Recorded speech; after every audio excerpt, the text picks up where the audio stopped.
ជំរាបសួរពុកម៉ែបងប្អូនទាំងអស់គ្នាថ្ងៃនេះដែរនឹងខ្ញុំបានម្ហូបបែបជនបទម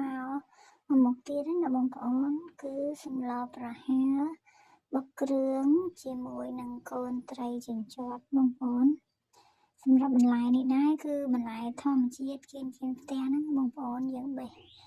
បន្លែធម្មជាតិយកមកស្ល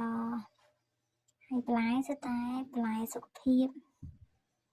ចំពោះផ្សិតមួយមុខគឺយើងទិញពីផ្សារទេបងប្អូនសម្រាប់រនងត្រឡាចផ្ទីហើយត្រួយល្ពៅនិងផ្ទីគឺយើងបេះគៀនផ្ទះទាំងអស់បងប្អូនហើយនឹងកូនត្រីយើងទិញគេពីផ្សារមកដែរណាបងប្អូននៅតាមជនបទគ្មានអីច្រើនទេបងប្អូនមានតែបន្លែបន្តិចបន្តួចតាមជុំវិញផ្ទះគ្រាន់បានបេះយកមកស្លុក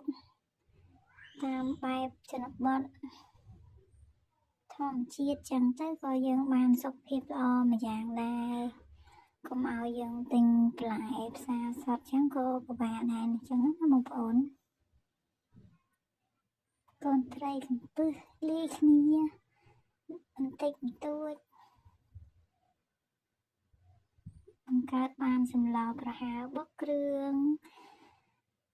ស្លជាមួយកូនត្រីឆ្ងាញ់ម្យ៉ាងដែរថាបងប្អូន